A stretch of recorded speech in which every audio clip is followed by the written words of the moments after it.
Welcome to Pharmacology case studies. Now we are going to start hypertension topic, and the correct answers and their explanations will be available in the below link. You can open the link and you can view the presentation, as well as in the notes section you can get the answer option and the reason. Now, first case.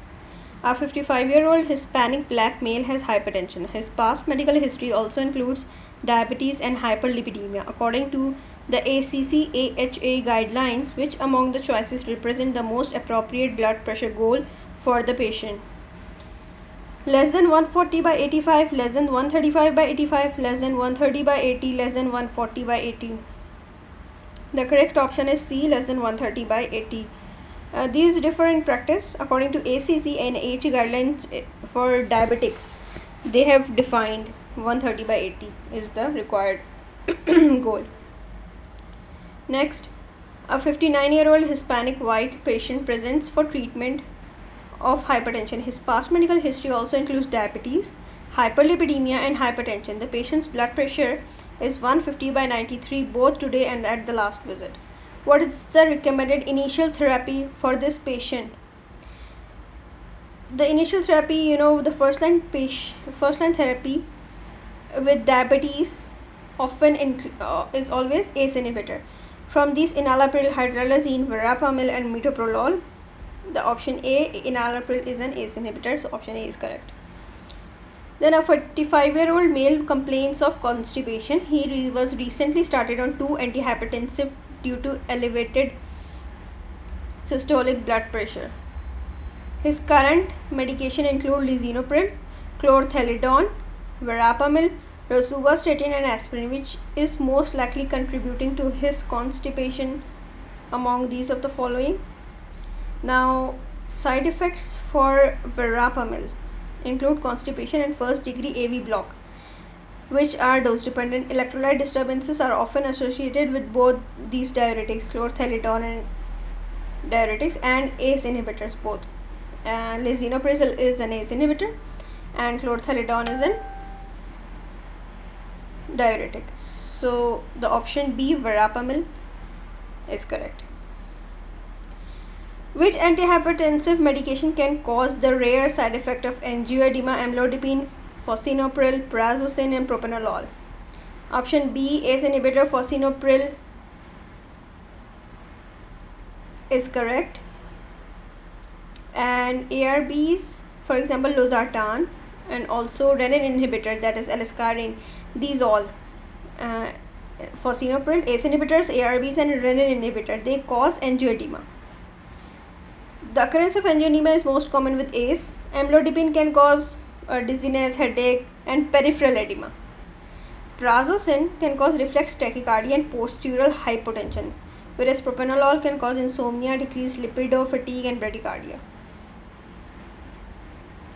Next, a 52-year-old female has uncontrolled hypertension, 154/82, on treatment with lisinopril.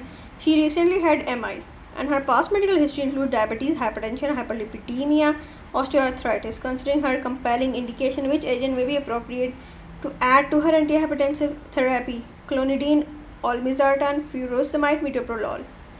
Now, here individual patient care is warranted, particularly in the case of a compelling indication for certain medications. Here the patient has MI, so the best choice will be beta-1 selective blocker, that is metoprolol. It is not appropriate to add lisinopril, ACE inhibitor, or ARB, olmesartan. These other agents are considered first line and do not have a compelling indication for addition to this regimen. So option D, metoprolol, is correct here. The blood pressure of a patient with essential hypertension is at a goal on treatment with enalapril.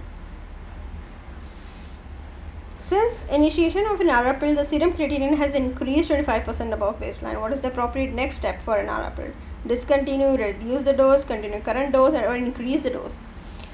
Option C, here, continue current dose of enalapril, is correct. Because the blood pressure is at goal, electrolytes and serum creatinine should be monitored in patients who initiate ACE inhibitors. Increase in serum creatinine up to 30% above baseline are acceptable and do not warrant any discontinuation or reduction since BP is at goal. Next, which of the following correctly outlines a major difference in electrolyte disturbances associated with thiazide and loop diuretics? Thiazide diuretics decreases potassium, loop diuretics increases. Thiazide and loop, both of them decrease potassium, sodium and magnesium. They cause hypokalemia, hyponatremia and hypomagnesemia. However, thiazide diuretics increase calcium and loop diuretics decrease calcium. Calcium difference is there. So here option D is correct, that thiazide diuretic will increase calcium and loop diuretics will decrease calcium. Which can precipitate a hypertensive crisis following abrupt cessation of the therapy? Clonidine. Increase in sympathetic nervous system occurs if clonidine therapy is abruptly stopped after prolonged administration. An uncontrolled BP will be elevated. Patient should be slowly weaned from clonidine while either antihypertensive medications are initiated.